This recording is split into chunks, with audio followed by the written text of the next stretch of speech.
We have writers like Bulgakov, like Masters and Madrigal, the word. It's such a metaphoric book, with very fantastical plots, cat flying, all that. That's how they hit the message from the government. Those kind of rhetoric. But before that, before the communism came, during the post-Petrin age, there is the development of the Russian literature developed into their own flavor of realism, and some sort of romanticism, but a realist kind of thing. You see writers like Tolstoy, Dostoevsky, Chekhov. You see poets like who's my favorite one, the one that wrote Onyegin, Evgeny Onyegin, Pushkin. Yeah, those are writers that developed this style which we know now. All when we see the reference of Russian literature, it's always them. Mm-hmm. It's never the post-communism, socialism writers like Bulgakov. In fact, we don't even hear. We hear of Oblomov. We hear of Tolstoy. We hear of Dostoevsky. So those are the masters of realism. Thereafter, when the Iron Curtain fell during 1990, then came a new age of post-communism, which is literally unknown. I mean, it's a new thing. But it's basically that is the 4 period. Now,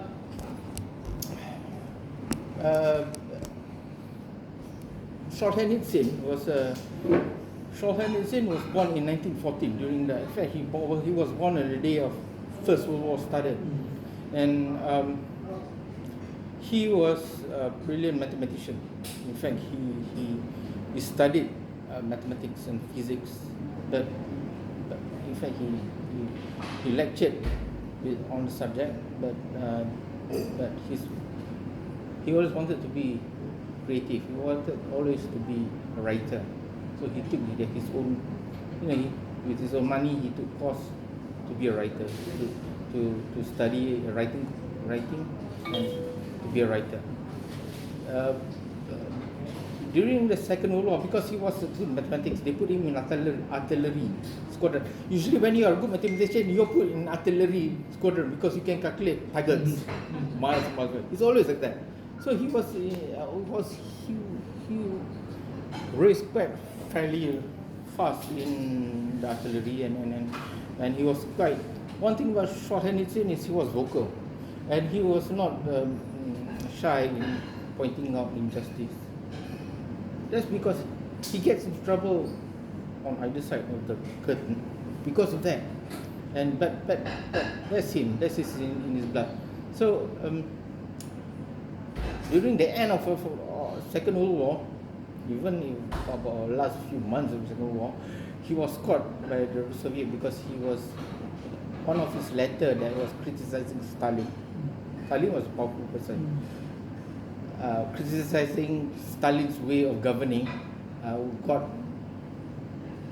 hold of the Stasi. The Stasis are the secret police of Russia, and he was captured and incarcerated. And it was during the final days of the Second World War. He described how he was entombed in Lubyansky prison. That's a very famous prison in Moscow called Lubyansky. It's like our Pudu. So he was entombed. He described how during the last day when everybody was celebration, he was in a cell looking up on his very small space in the sky through his bar window, and you can see fireworks. They were celebrating the end of war, and he was with the cells beside him, all of same with him. He was incarcerated. So he said he was saddened that he could not share the victory that he toiled for. So all he could share was seeing the light. So that was very pivotal. Then thereafter he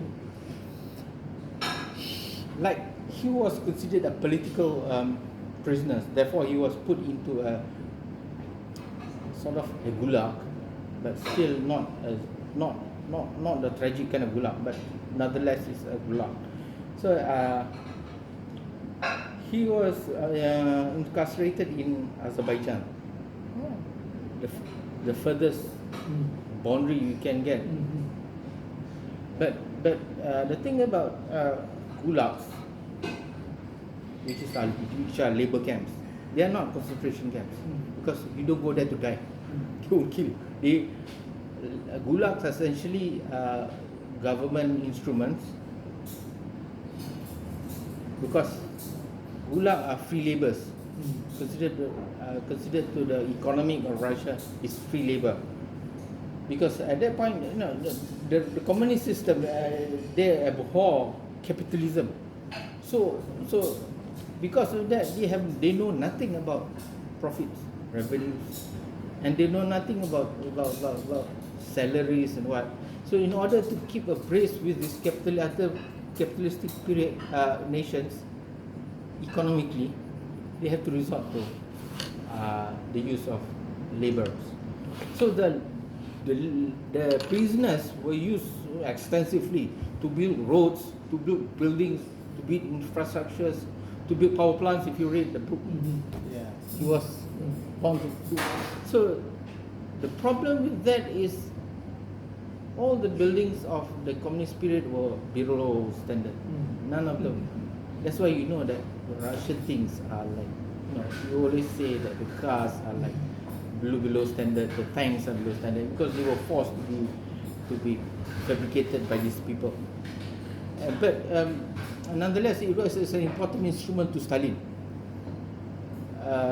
Lenin, who was the first communist premier, invented the gulag for his own purpose, because then Lenin came. It was under Lenin that the gulag went rampant. So the book Gulag Archipelago reflect how much the gulag.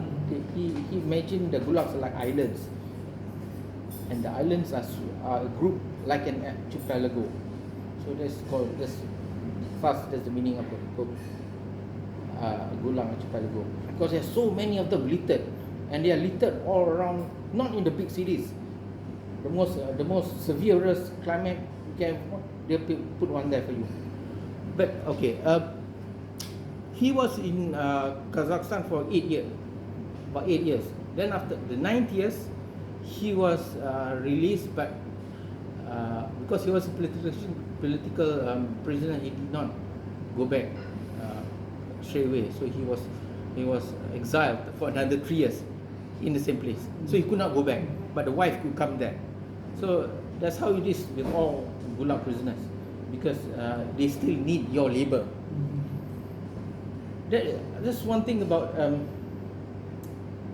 the system of gulag, that the sentence you're incarcerating, how long you are incarcerated, all depends on the supply of labor for that year. That's how they calculate it. If you feel that next year we need about 1 more million workers, okay, those who are ending their terms will go for another 9 years. That's how they govern gulags. Imagine that. So it was a very tragic situation. And he was one of those who survived the 9 years. But he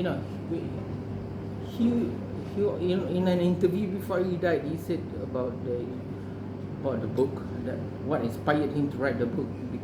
He said that he could not write, if you want to write a story, a very detailed narrative of the plot and characters, which encompasses 9 years, he could not think of one incident.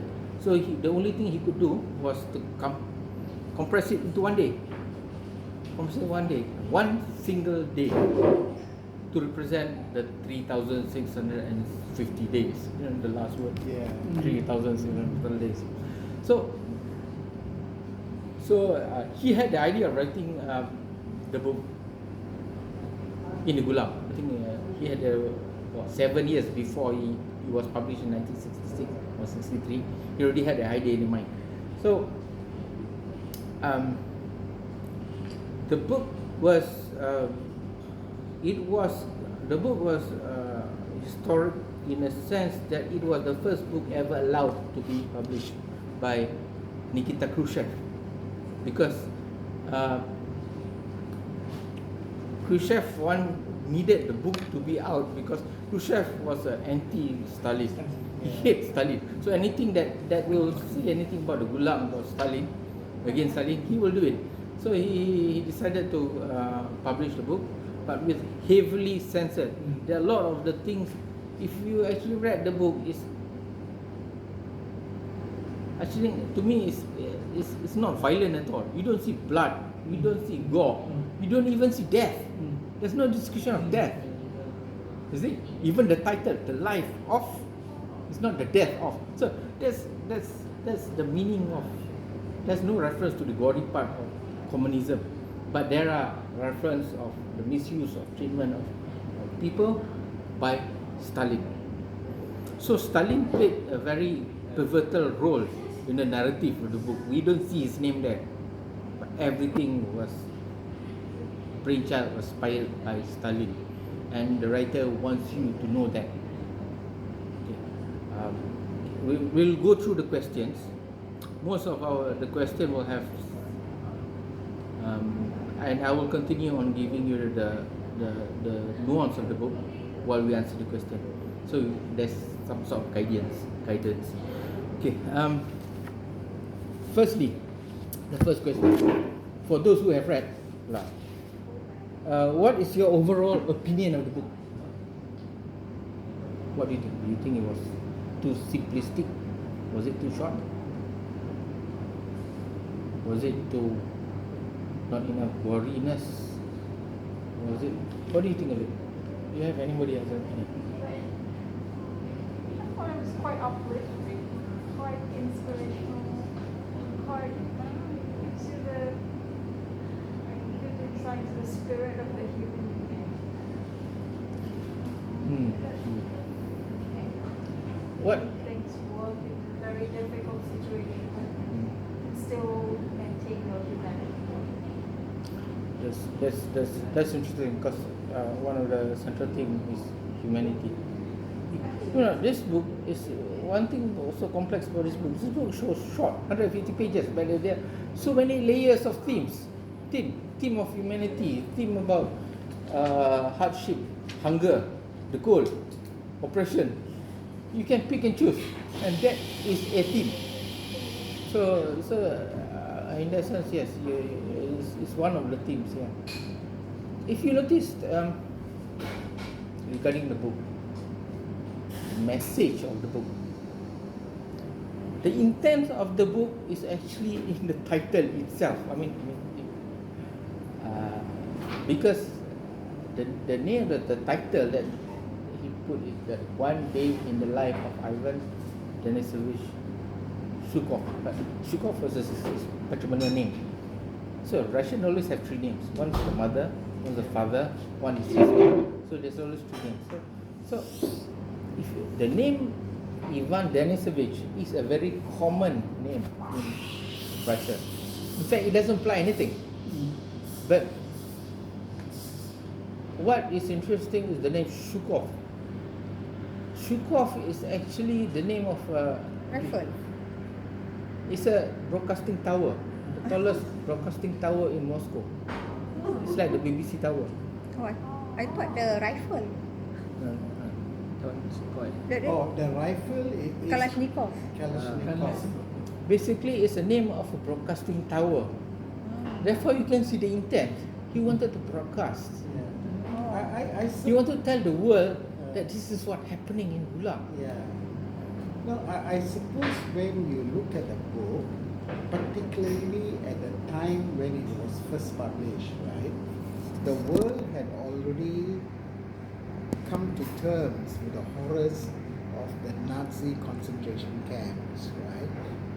In fact, when you read some of the details, it seems there are a lot of similarities with the concentration camps. But as Amir pointed out, there it was intended to exterminate the Jews and replace them with fresh Jews.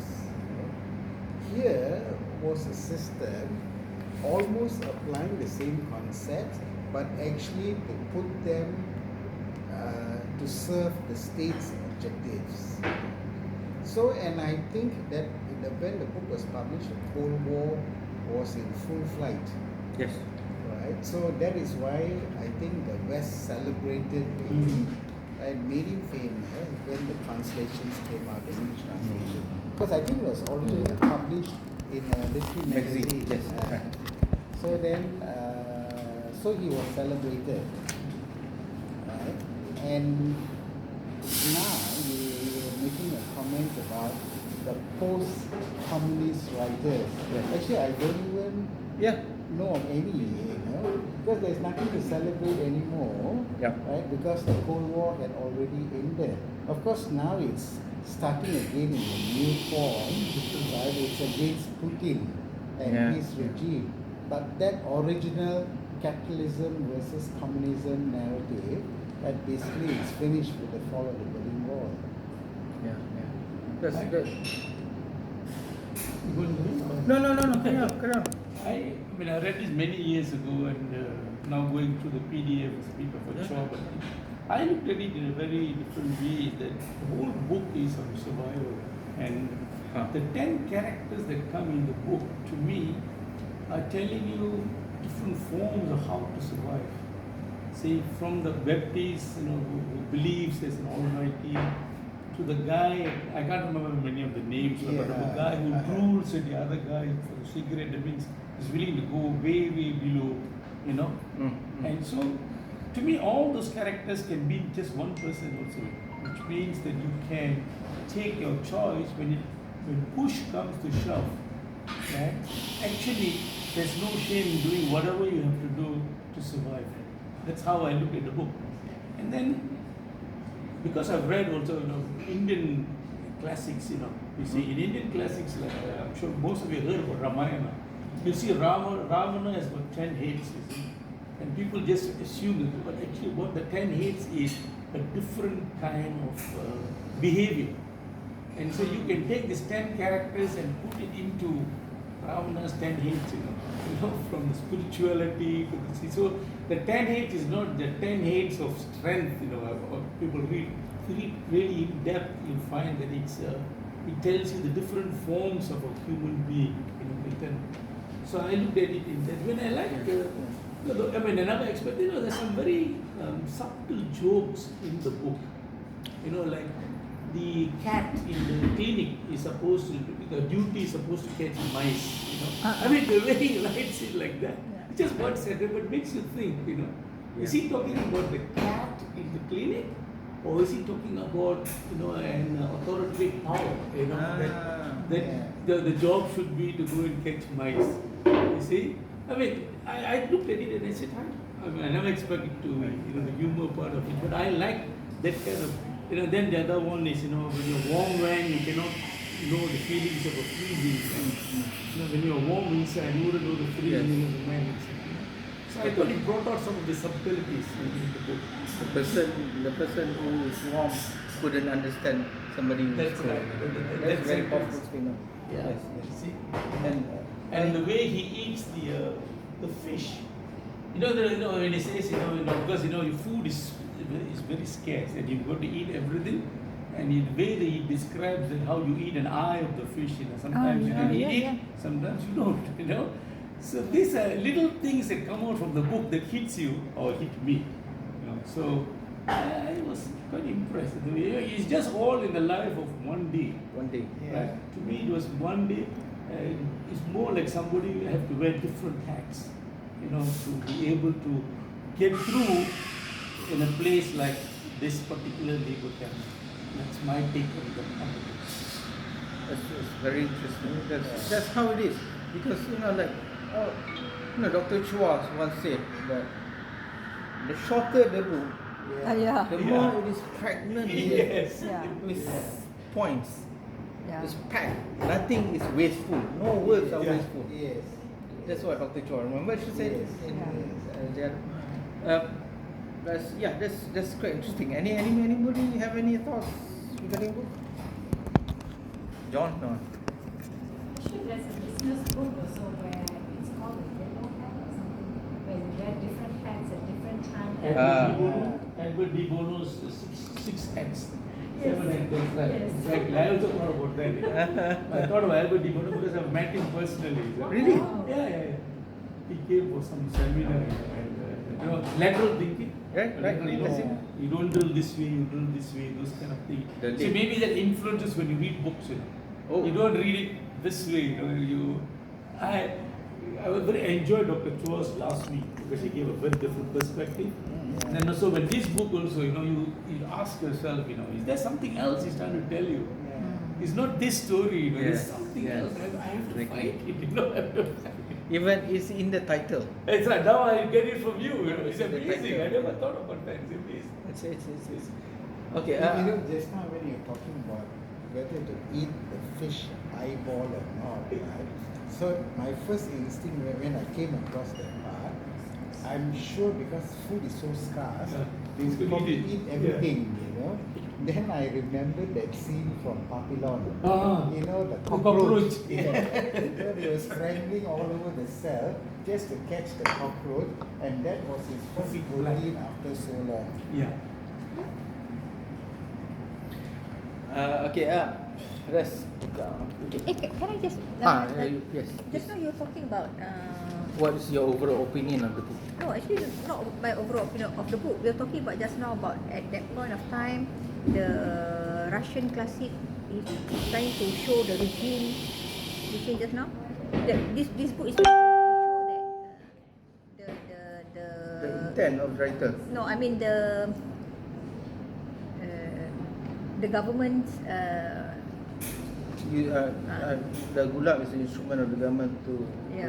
For So that was what colonialism. that was what this writer was doing, right? I mean, and then Sukov they say it's like to broadcast, to tell Sukov, people, yes. to tell people.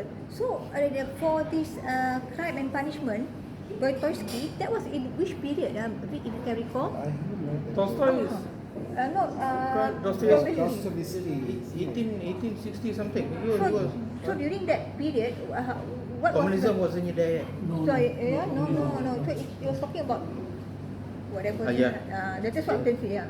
During that period, the issues were the issue of suppression, Yeah. tyranny, oppression was still there, but it was a different head. Yeah. It was a czar. Tsar was doing it. In fact, those who are now the peasants and the zags and of Russia, it's just to them it's a matter of one head with another. Yeah, exactly. They still suffer.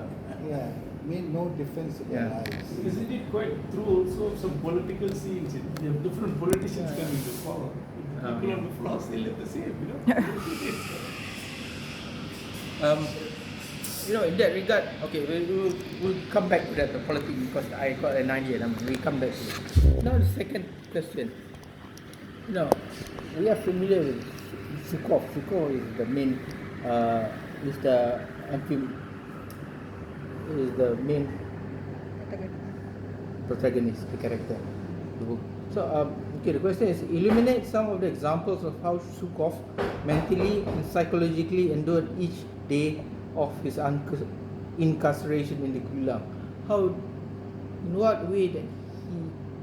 what way or form did he had to go through to survive each day? There's a pattern to him. You can give any example how he survived it in a single day. I suppose one of the things that stood out for me at least was the way how he worked very hard, extremely Fair. hard, right, in order to basically it became like a meditative act for him, right? It took his mind off from the difficulties, the hardship and the hunger, right, of his daily existence. And that was, I suppose, what the Gulag was intended to do. Yes.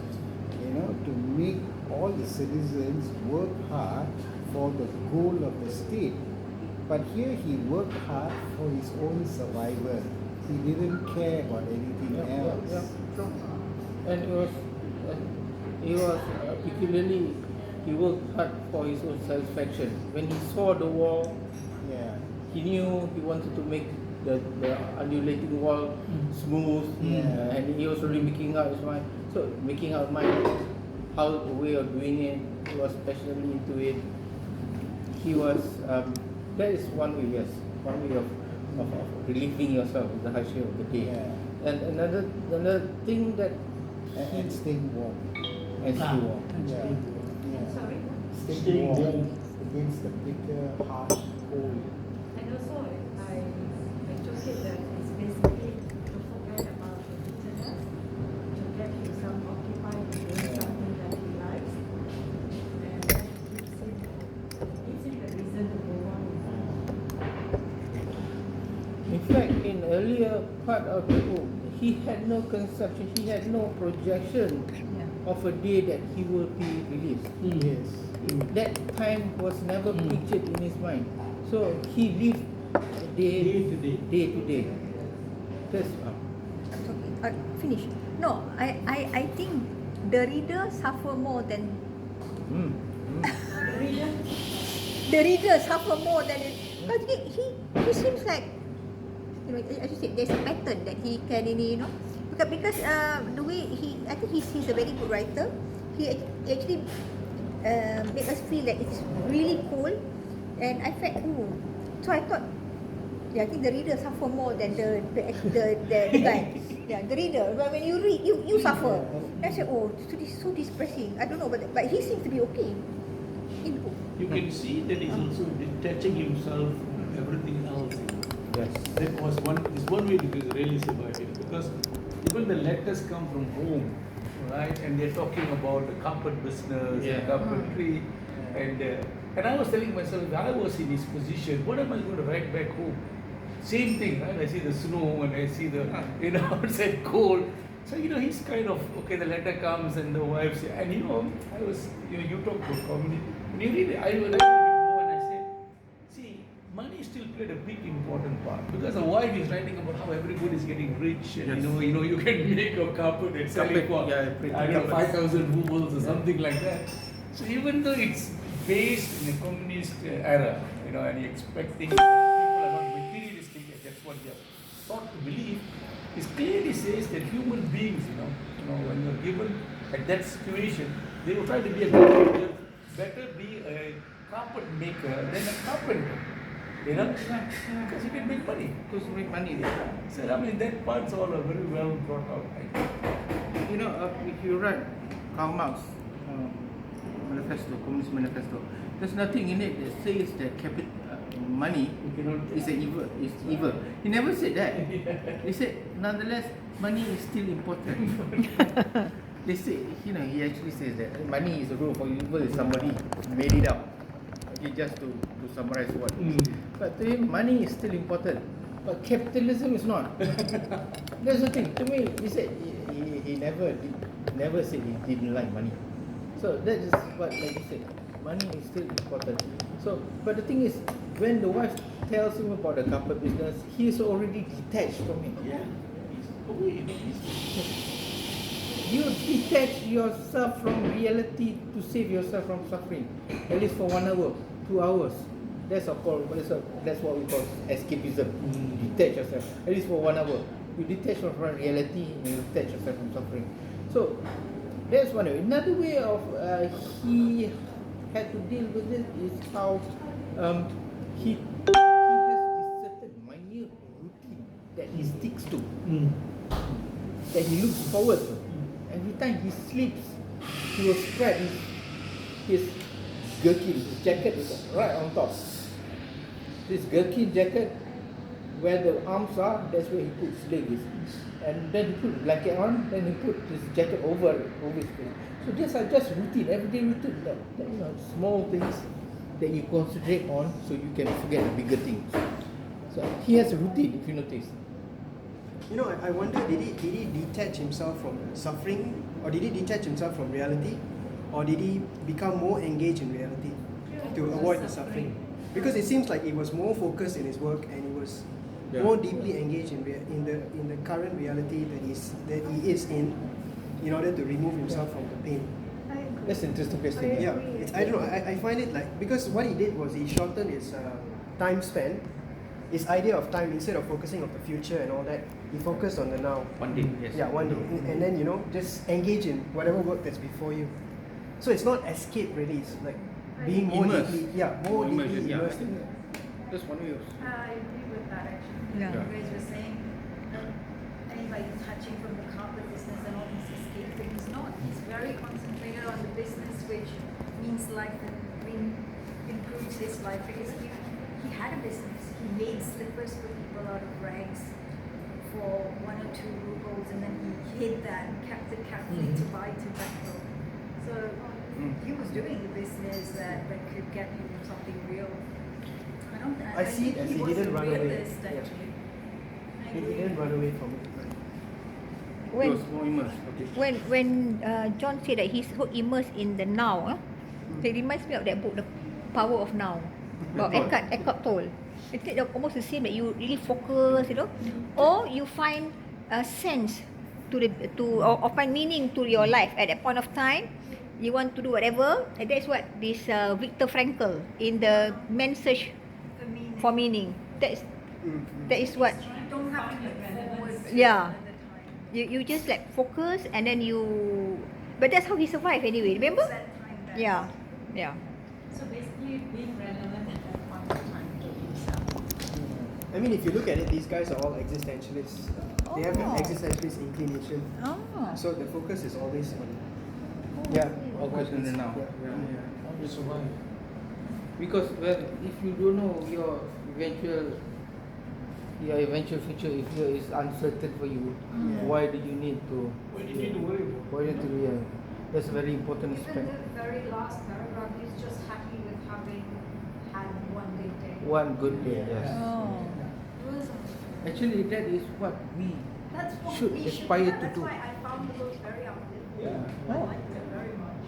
Because I was in the corporate world that we have all this budget planning for 1 year, 6 months. I mean, when I say what's all mean, when at the end of the day you come back depressed. Yes. The one day, that one day you'll be depressed. It's better to be happy building 5 layers of the wall. They just built like 5 Yeah. layers of the wall. They didn't know if they would even go back there tomorrow. Right. They was happy with what we've done.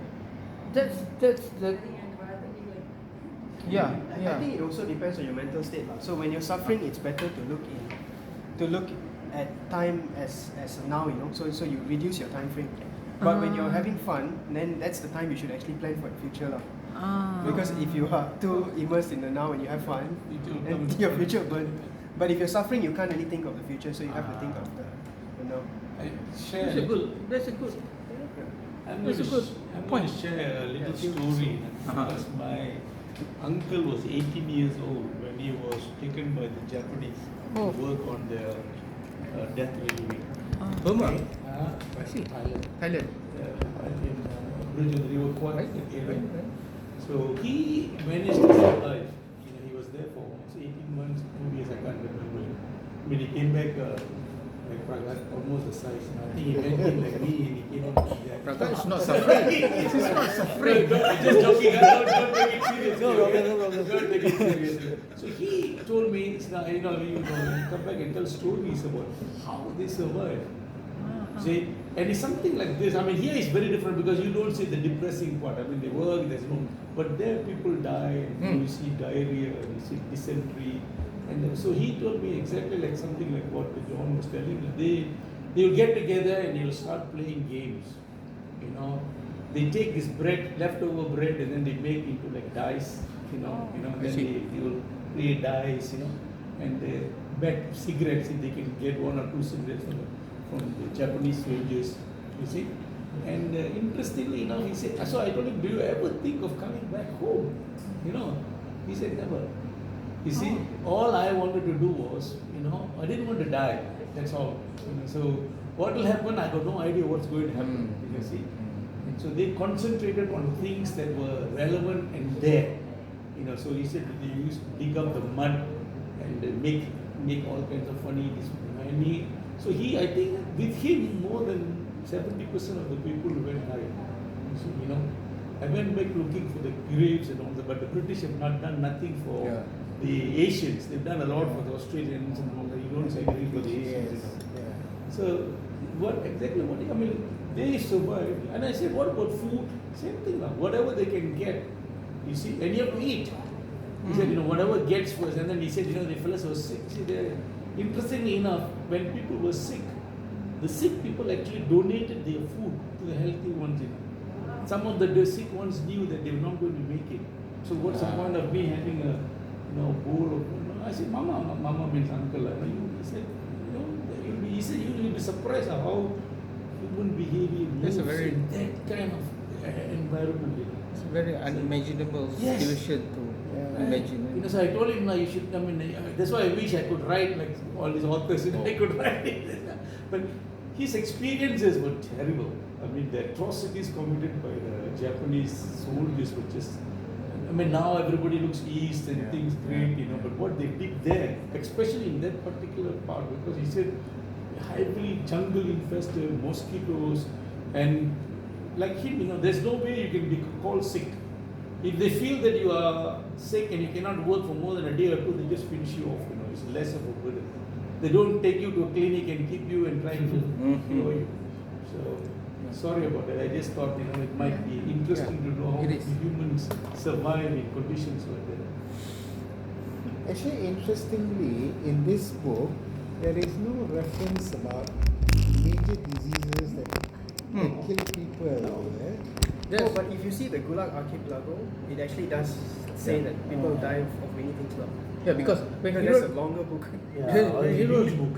It's like 22 hours worth of listening. It's a huge book, you know. when he wrote Gulag Archipelago, he was already in Switzerland. In fact, he died in cancer. What? Yeah, he was already in America, US. This He was guy, already safe. He could put all of this thing. This one, when he wrote this, he was still. Teacher, a maths teacher. He was a maths teacher. And also, I suppose the publication was from a magazine, a literary magazine. And he so was- it had to be short. And even though Nikita wanted to uncover all Stalin's oppression, he also wanted to cover communism as a whole. They want to save communism, but Yeah, they want to say put the blame on Stalin. Kind of they wanted to preserve communism as the ideal form of government. So that's what they did. It took a long time for because they were Khrushchev to. they were actively suppressing the book actually. So like they had to bring it in bits and pieces out of the country, and then they compiled it together. It's quite interesting the background of it. Thank God we don't have. Thank God we don't have that in So the book was transported in bits and pieces. Well, we don't have ISC. No, I was just joking. You know, the interesting thing you mentioned is that I can't remember where I read it, but there's another book about a Jewish concentration camp guy, you know, also a mathematician. You see, Yeah, the men's search for meaning. Victor Frankl. That's right. You know, same thing. Because Yeah. I'm an engineer, so you see, as a mathematician and for yours, like chess players, you know, they can use the imagination in the brains and keep it alive. You see, so. I mean, Ivan is not a mathematician, but you know, the writer is. So he could have survived using the different theories that get yourself involved in. And they always look for some mathematical formula for what's happening. So that keeps the brain going. You know, is there a universal formula, you know, that you can put in and say Stalin can fit into this equation, you know, something like that. So did anyone find such formulas? I think there's only a rule for mathematicians. That's right. I think that is what keeps them going. You know, you want to find this particular solution, Right. so your brain is kept on working on it. You know, you see. See, if you find the solution, then it's gone. It's gone already. You know. It's just a thing a mathematician to stay relevant. I don't know. That's very cynical to say that. But, you know, you see that everything can be represented. You know, they discovered even not there. I mean, during the ancient time, even Pythagoras, Everything is number. Yeah. the philosopher said everything can be quantified. I mean, he himself said everything can be reducible because from him, so he had the pattern. So this is where we are led today. Mathematicians finding all the answers for everything on one occasion. It was started from Pythagoras. Yes, yes.